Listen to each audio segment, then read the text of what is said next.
This is Rob Kilmer. For the last 3 days, we have been hearing about AIG bonuses and about nothing else. If you want to know how they got paid and what this really means, stick around, because that's what we're talking about this week on You Defend It.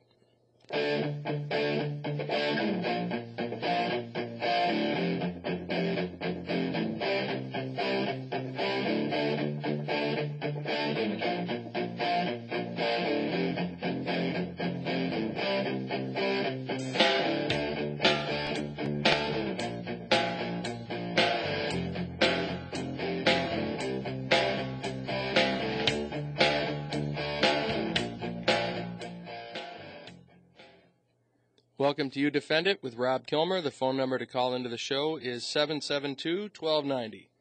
As always, callers to the show will need to take a position, be able to defend it with an argument that is factual, not emotional.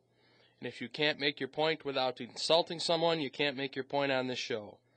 Callers and guests on the show will be treated with complete respect. For my part, I will ask questions that matter and give people the opportunity to answer.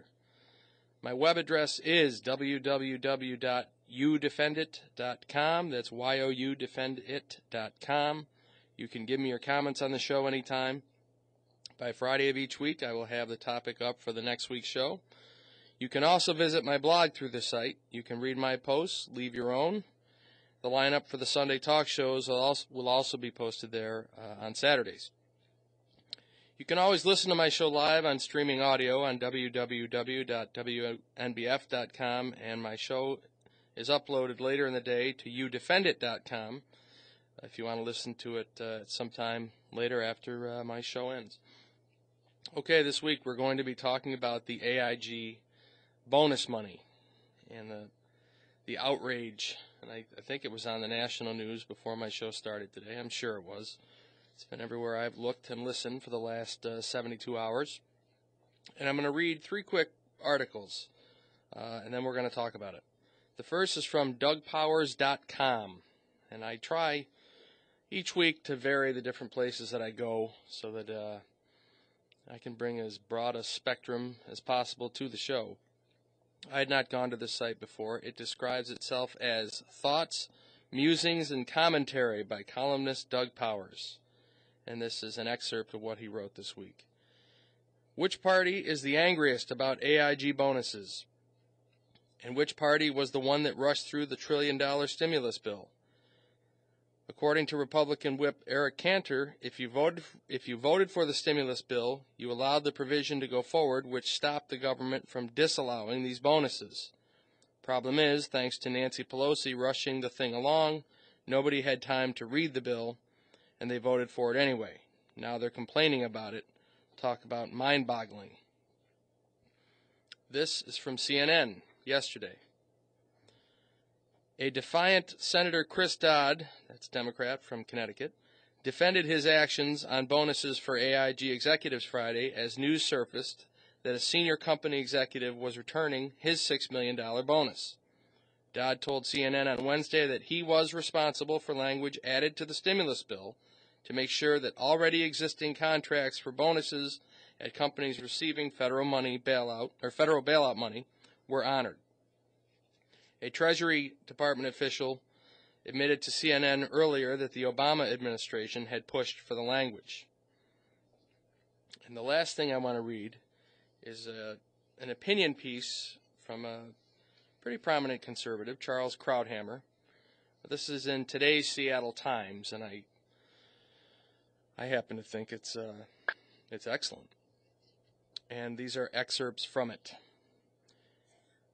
A $14 trillion economy hangs by a thread composed of A, a comically cynical, pitchfork-wielding Congress, B, a hopelessly understaffed, stumbling Obama administration, and C, $165 million. That's $165 million in bonus money handed out to AIG debt manipulators who may be the only ones who know how to defuse the bomb they themselves built. Now, in the scheme of things, $165 million is a rounding error. It's less than 0.1% of the bailout money given to AIG alone. For this, we are going to poison the well for any further financial rescues, face the prospect of letting AIG go under, which would make the Lehman Brothers collapse look trivial, and risk a run on the entire world financial system. And there is such thing as law. The way to break a contract legally is Chapter 11. Short of that, a contract is a contract. The AIG bonuses were agreed to before the government takeover and are perfectly legal. Is the rule now that when public anger is kindled, Congress summarily cancels contracts? Even worse are the clever schemes now being cooked up in Congress to retrieve the money by means of some retroactive confiscatory tax. The common law is pretty clear about the impermissibility of ex post facto legislation and bills of attainder. They also happen to be specifically prohibited by the Constitution. We're going to overturn that for $165 million? It is time for the President to state the obvious. This recession is not caused by excessive executive compensation in government-controlled companies. The economy has been sinking because of a lack of credit, stemming from a general lack of confidence, stemming from the lack of a plan to detoxify the major lending institutions, mainly the banks, which, to paraphrase Willie Sutton, is where the money used to be. Obama has been strangely passive about this single greatest threat to the country in his address to Congress and his budget. He's been far more interested in his grand program for reshaping the American social contract in health care, energy, and education. Okay. We're going to go to a commercial in a minute, but I will say that this bonus story that has erupted in the last several days is one of the best examples I have ever seen of anger being used to distract people from the real issue. And I'm a guy who looks for these things. Unless and until the underlying banking problem is confronted head on, then everything else that is being done right now by stimulus, by way of every other legislative action and every action by the Treasury, is treatment, not cure.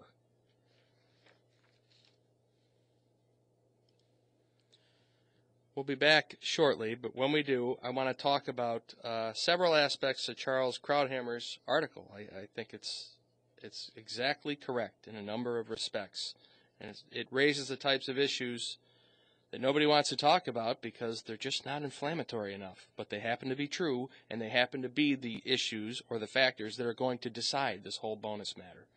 We'll be back. You are listening to You Defend It, right here on News Radio 1290 WNBF Binghamton.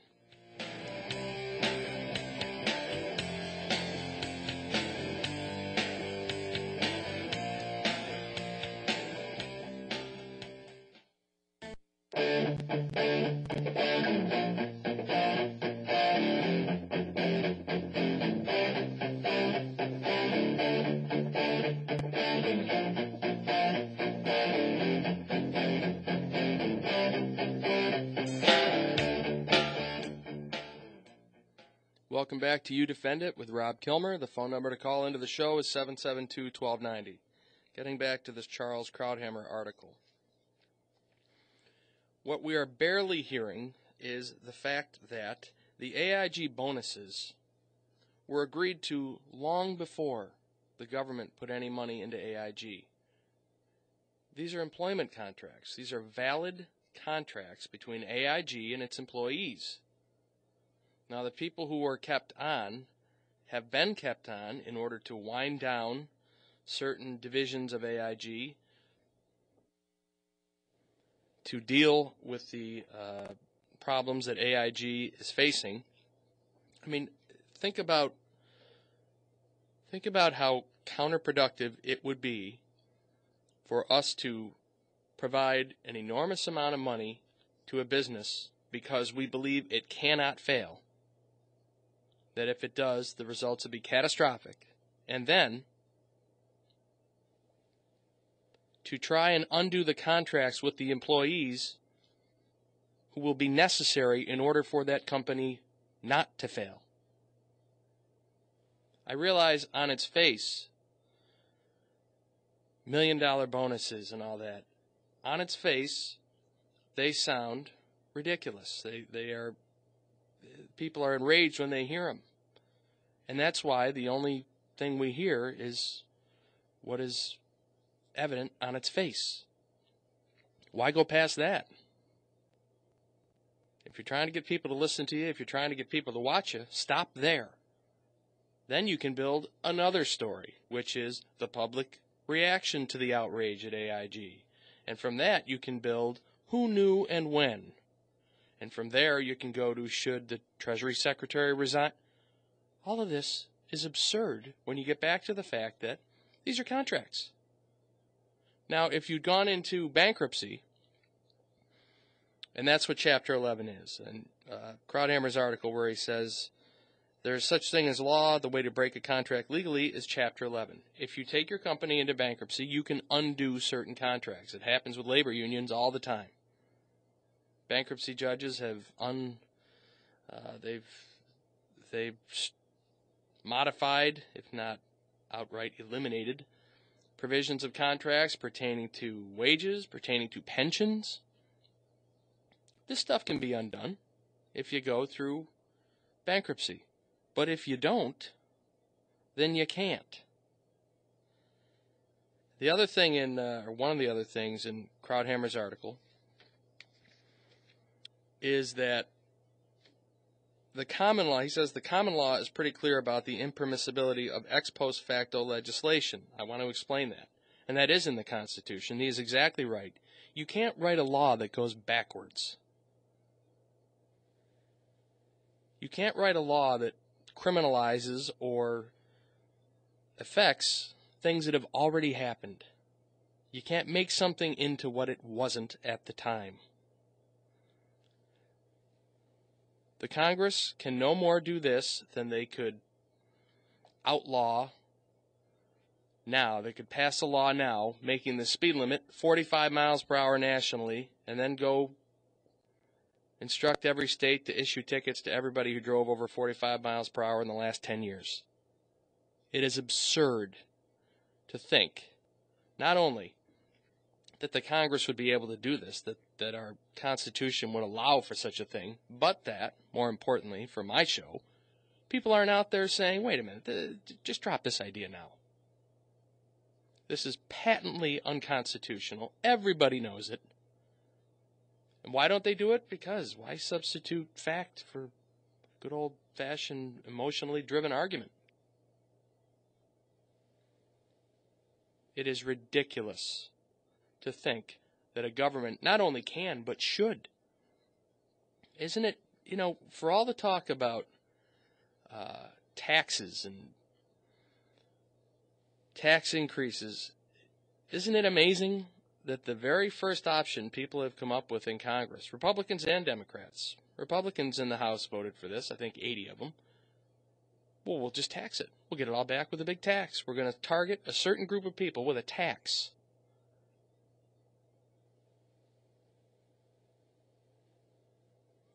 If the intention of giving them the money was to ensure that they survived,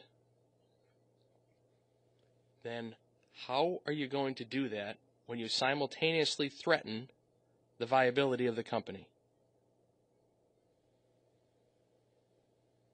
There are not a lot of people out there who understand the complex financial transactions involved that got us to where we are. These derivatives, things of this nature, these toxic loans where certain loans were wrapped into other things and then other things and then other things and then sold. So that major institutions have, as part of their portfolios now, these worthless mortgages. And they don't have the assets to back them up. And because they've been mixed in with so many other things, you cannot simply disentangle them. It doesn't work that way. These are complicated matters that require people who have some familiarity with them to be the ones who are addressing them. Now, I realize the obvious argument there is, well, if these people were so good at it, then how do we get into this mess? That does not address the issue, though, the remaining issue, that unless you have people to substitute for these people, whose safety has been threatened now, physical safety, because they received bonuses, And in a lot of cases, these bonuses were their compensation. It's like people in sales who make the majority of their income on commission against a draw that may be 15% of their overall income. The majority of these, in some cases, the majority of the compensation for these people is, or was, bonuses. And they were asked to stay on. I mean, remember, AIG certainly knew a year ago that it was in trouble. So people signed employment contracts to stay aboard a sinking ship. And now, because it's an easy issue to stoke, we're demanding the money back. This is ridiculous. But more importantly, what does it really do? It distracts from the real issue. And again, I would say that Krauthammer nailed it. Let me reread what he said. It is time for the president to state the obvious. This recession is not caused by excessive executive compensation in government-controlled companies. The economy has been sinking because of a lack of credit. It is a banking issue at its core. It is a lending issue. Until these major lending institutions are detoxified of these assets that they are stuck with right now, there isn't going to be any lending. And when the lending stops, the economy stops. I think I've said it on this show before. Major car dealerships, for instance, they don't have $80 million in the bank that they write a check out of every time the new cars come out. You know, it's not like every September when the 2010 Fords come out that the local Ford dealership is going to write a check to Ford. Send us X amount of cars, here's $80 million. It's not how it works. They have lines of credit. They have short-term loans. That's how it works. They sell the car, they pay off a portion of the loan. That's the way that industry works. That's the way a lot of industries work. That's the way all of the major industries work. And that, because of these toxic, these mortgages, primarily these subprime mortgages, you know, the problem with the banks has not yet been resolved. And until it is, we are treating the symptoms of this recession. We are not treating the cause.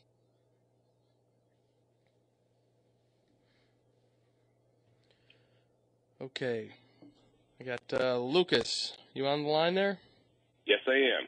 Welcome to the show. There's one thing that I'm noticing no one's picking up on. The Supreme Court has allowed retroactive taxes in the past. When Bill Clinton put in the tax increases, he made them, when he first came to office, he made them retroactive to January 1st, 1993, the Supreme Court upheld it. But I don't think you can target a group of individuals for a certain tax. Also, when that tax came through, when he increased the taxes, there was one group of people that were allowed to pay a lower tax rate. People in the entertainment industry. In other words, he made a special provision in that tax law that when everyone else's taxes went up, people in Hollywood managed to keep paying at a lower tax rate.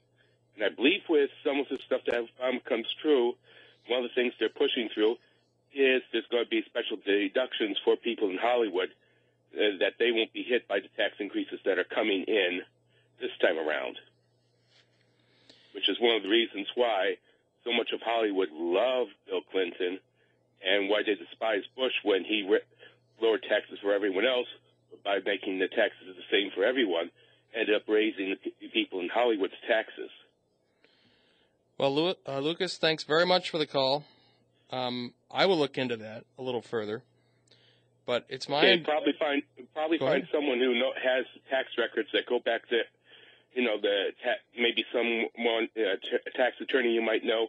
He might have the old tax records from the 90s to know what the tax laws were then, because I think I'm noticing none of the national shows have picked up on this. I do remember this was coming up back in the early 90s. Okay. All right? Hey, thanks for calling in. You're welcome. Bye. I will look into that. I do not believe that it is constitutional, my understanding of the Constitution, to write a law that seeks to go backwards. And when it comes to taxes, we are talking about, first of all, we're talking about bonus payments that were guaranteed in the stimulus bill. And apparently that portion of I don't know how they're going to tax this without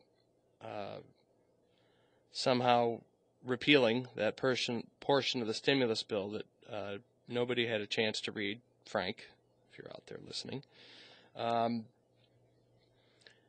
But I will look that up, but I am not aware of circumstances under which that portion of the Constitution that prohibits ex post facto laws, meaning laws that seek to make things illegal that were legal at the time, have been upheld. I've never seen that, but I will definitely follow up. I would have to say that Lucas sounded pretty confident about that, so I will look it up. We'll be back after this, and we'll take a break from 8:30 to 8:35, and we're going to continue talking about this. By the way, I usually say Paul Harvey is up next from 8:30 to 8:35. I'd assumed it would be Paul Harvey Jr. I have no idea who was up from 8:30 to 8:35. But somebody will be in Paul Harvey's slot, and when we come back, we will continue to talk about the things in Krauthammer's article. Hello, everybody.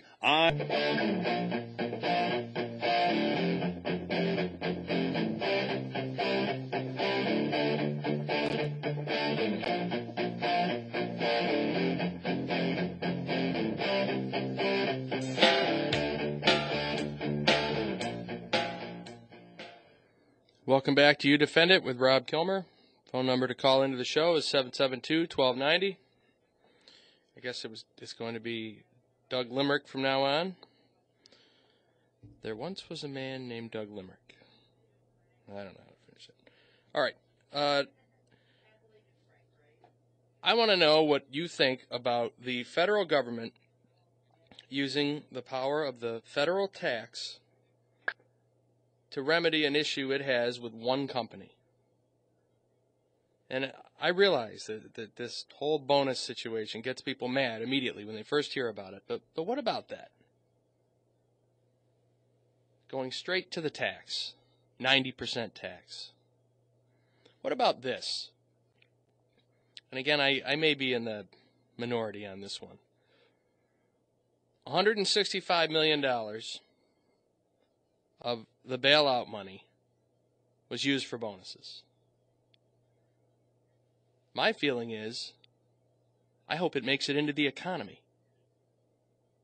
Because I think there are huge portions of that stimulus bill that will never make it into the economy. We addressed lots of things in that stimulus bill other than job creation. And if you can pump a quick $165 million into the economy that way, maybe that's the silver lining. I mean, as you've heard from me this morning, I have other issues with the government going after this, but I don't know. That's the bright side as I see it. Okay, try and bring in Frank. You there? Morning, Rob.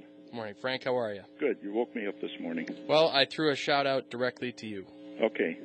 I want to talk about AIG. Okay. But if I were at President Obama's next meeting with the people, I would say you were a professor of constitutional law. How do you square the Democrat position on abrogating the AIG bonuses with the constitutional prohibition of bills of attainder? Now, you mentioned bills of attainder. I heard the term during the week. I got my copy of the Constitution out, and let's see, a note here says, no bill of attainder or ex post facto law shall be passed. In other words, I think that means no double jeopardy. And you mentioned how, if a lawsuit was being brought up, how would this be contested? And I looked a little bit into bills of attainder, and it says they cannot be constructed specifically impacting a limited number of people. Now, that's the term limited, which will be parsed in a lawsuit. What does that mean? I don't know what it means. In this case, I think it means if you direct a tax at employees of one company in a country of 360 million people, you've got a problem. I would say that too, but that's up to the law. I also know that the Inspector General of the Fed is investigating who knew what and when did they know it about AIG. I think you're exactly right. I think that this is really a ploy by the Obama administration. It's really a smokescreen trying to channel, fast-growing voter rage. I think that the smoking gun, it has been found. It's in the stimulus bill in its various iterations. I can recall that there were three, the original bill, the Senate bill, and then the compromise bill. And we know that by her own testimony, not testimony, but just by her own words, Olympia Stone said that she co-authored language in the original bill preventing AIG from giving these bonuses. Right. And then, with my own little ears, I heard Senator Dodd on Tuesday, lying through his teeth, saying he had nothing to do with changing Stone's prohibition language. This is pretty strange because the Democrats called this change the Dodd Amendment. And on Wednesday, I heard Dodd did a total about-face, and he said the changes he agreed to were pressed on him by the Treasury Department, and they did not seem onerous at the time. Strange words again. So I hope that the Inspector General of the Fed does his job. What do you think about this whole thing? Well, thanks for calling in. Sure. Frank. I think that Senator Dodd, there's no question he's pulled a complete about-face since Tuesday, and that he has acknowledged that he is the one who changed that language. And to be clear, to go over again, the administration felt, from what I've been able to read, the most clear article I've seen so far, or the one that addresses this the most directly, was on CNN. The administration did not want to get into a situation where it had to litigate, which is, by the way, the situation it's going to be in, did not want to have to litigate the issue of denying bonuses to employees of AIG when they had been contractually agreed to long before any of these problems happened with AIG. So there was language in, I think Olympia Snow put language in the stimulus bill that said that if we're going to be giving money to AIG, then we are not going to pay the bonuses. That money cannot be used for bonuses. Dodd took it out. Now, he says he was convinced by the administration that this is a minimal amount of money, that the costs of lawsuits might exceed it, that they did not want to be involved in protracted litigation, whatever. The fact of the matter is he did it, which, by the way, also means that the Obama administration certainly knew about this issue back when the stimulus was passed. And I don't know how they get around that. But right now, in America, with the economy where it is, I think we need to separate these issues. Go forward and investigate it. If the Inspector General finds something, then go with it. I think Dodd has a problem. I think Obama has a varsity political problem. But the rest of us have an economic problem. And until this banking situation is resolved, we're going to continue to have it. We put almost $1 trillion into the economy to address the effects of the banking problem, and then we didn't address the banking problem. Now, supposedly that's coming. Well, it better.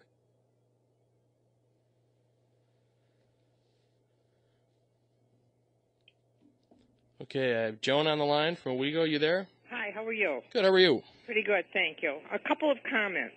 Okay. The reaction to this AIG was actually set up by people in the government from the president on down, who make reference to, quote, those rich people that should be taxed more. Once you start that thinking, then the first thing that comes along, which happened to be this, the people are already fueled up, and now they're reacting to that. I agree. I mean, that's just outrageous, because many, many people who have good salaries either went through school and spent a lot of money on loans and so forth, as you well know, I'm sure, and worked hard, and then they're being targeted as those people, you know, and it's just wrong, absolutely wrong. America's a funny place that way. It is the land of opportunity, and we give you an opportunity like no other on earth to get rich, and then as soon as you get there, we're furious. Yes, and in this area, we are so blessed with so many opportunities here with BOCES, Broome Community College, Ridley Lowe School, Binghamton University, and I could go on and on about the opportunities that we have here if you want to use them. But it's easy to stand back and say, I couldn't do it or I wouldn't do it, and then point fingers at somebody else. Right. The other thing about these bonuses, as I understood from some people, I wish they hadn't used the word bonus because I'm not sure that it was a true bonus.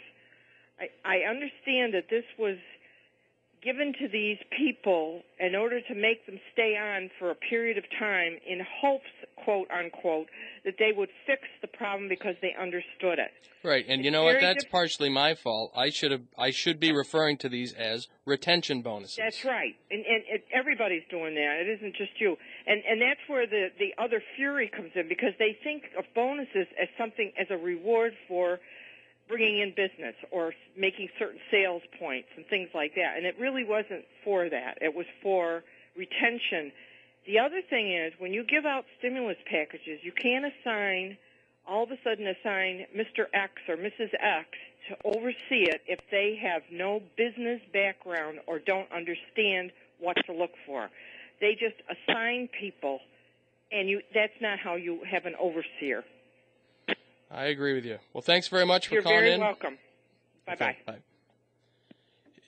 You know, she's right. I mean, there is people are on the warpath against these people from AIG who took what were retention bonuses, meaning we need you to stay on. I mean, the people in that industry, they knew that AIG was in trouble because they had purchased these toxic financial instruments. You know, buried deep in these instruments are these subprime mortgage obligations that they realized they can't cover. They were insuring them, and people saw the writing on the wall inside those companies. Why would they stay? They would stay if they were offered a financial incentive to. That's capitalism. And retention bonuses, the other way this is being manipulated right now, and the public is being misled about it. Well, why pay retention bonuses when some of these people got the bonuses and left? They were promised bonuses to stay on until now. They've earned them. If you want to, here's more bad news for the American public. I shouldn't put it that way. Here's more reality for the American public. And if you want these people to stay on another year, to help make good on the investment we have made in that company, get ready for another round of bonuses. Because they're not going to do it otherwise, particularly not after what's gone on in the last 3 days.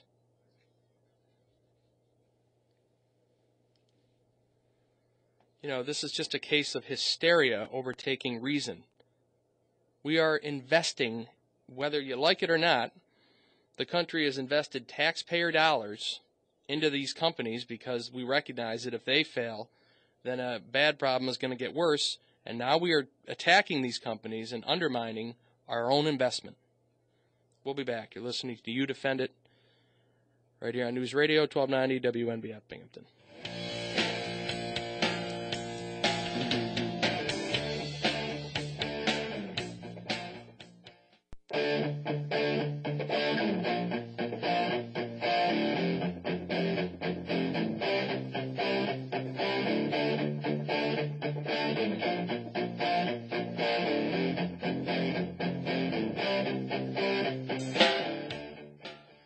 welcome back to You Defend It with Rob Kilmer. Phone number to call in is 772-1290. I want to just get to a couple notes here before the end of the show. Some of the criticism I've seen so far is something that has been raised by callers on this show a number of times, that the stimulus bill was not, it was 1,100 pages or 11,000 pages, whatever it was. There was no time to read it before it was passed. And that was, I think that was a month or so ago, maybe longer.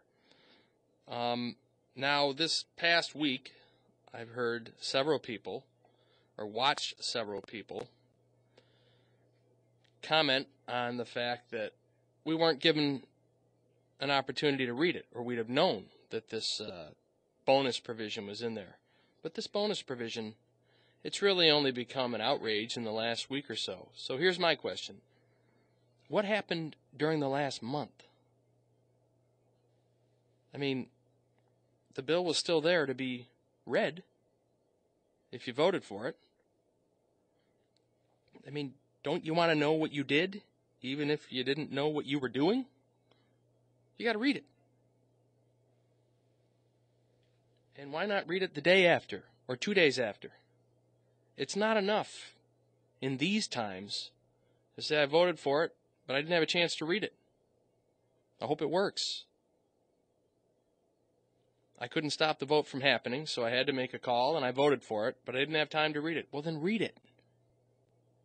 Why is that not obvious? Read it then. Read it right afterwards. Make your feelings known then.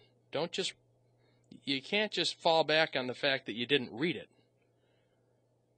And granted, you didn't have time, but it's not enough to say, well, look, I didn't know it was in there. I didn't read it. There wasn't time. Well, there's been time since. Read it.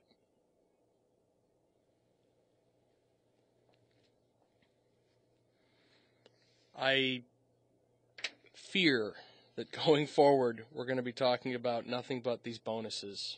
$165 million in a $14 trillion economy. And you cannot, I do not believe that you can pass a law that goes backwards, and you certainly can't pass a law that targets a certain group of people. And that's what any attempt to recoup this money would do. Plus, you have the additional problem. You specifically passed a law, another law, in the stimulus bill that it either guaranteed these bonuses or acknowledged that the government would not be going after them, that they would not be prohibited.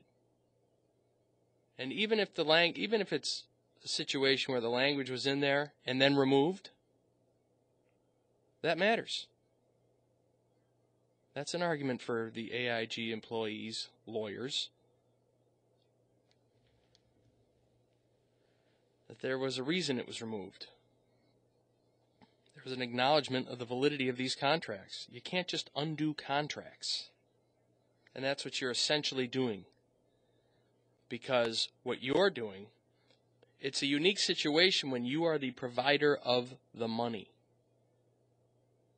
This is not about taxing ordinary income. This is a sneaky way for the government to get back the money it gave. The difference here is that the government, at least they're telling us, it's obviously AIG has other sources of income. You don't know where these bonus checks came from any more than I do. Whether it was purely federal money that went in, it was from a variety of sources, I'm sure. But the government is implicitly saying, all right, look, we gave them the money. They used it. They used our money for bonuses, which can certainly not be proven. We'll just get it back with our unique power to tax. In the meantime, we're not talking about the reason that AIG is in trouble in the first place. We're not talking about the pain that is going to be associated with fixing that problem. We're talking about hundreds of billions, if not trillions of dollars that are going to be needed, more, to take these toxic assets off the books of companies like AIG, meaning not just AIG.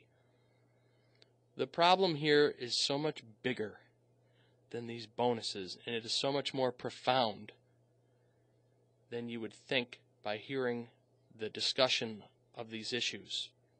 You know, it's been trivialized at this point by its omission from the public discussion.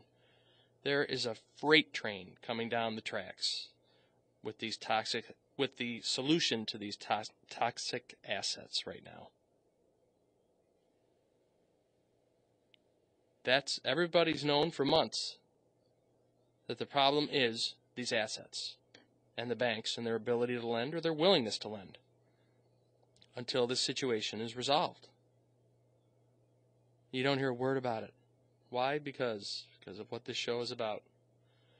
It's easier to blame, it's easier to inflame and get people angry than it is to discuss something.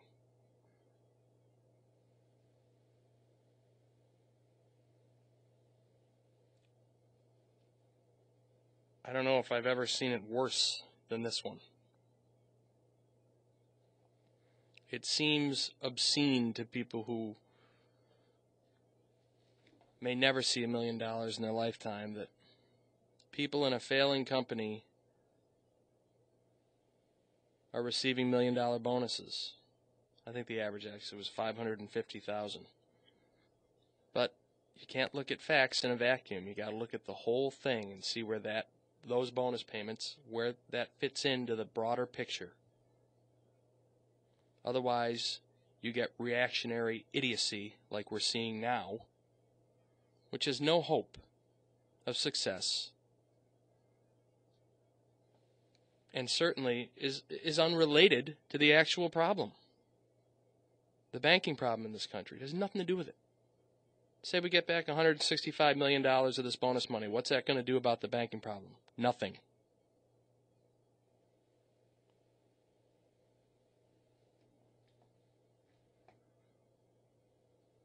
And if there were a debate occurring in front of me and I had input into the questions and the issue was these bonuses, my first question would be, does resolving this bonus issue resolve the banking issue? If so, why? There's no connection whatsoever.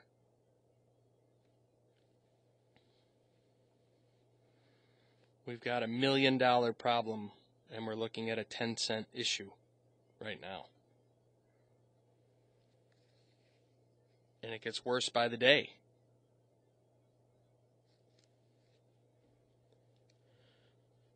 Next week, I am sure we will be talking about this at least somewhat to see what's happened, and hopefully reason will rear its ugly head in the next 7 days. I doubt it, but it may. I'm hoping it does. But it's surprising to me that the people who want a limited government, that Republicans would vote for this, any of them.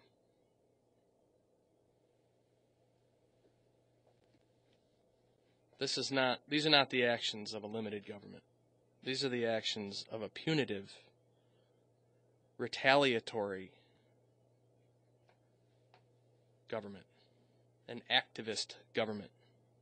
You know, to me, this is the Democrats, by pursuing this tax against one company, singling out one company for a law written about one company. This is the Democrats' Terry Schiavo.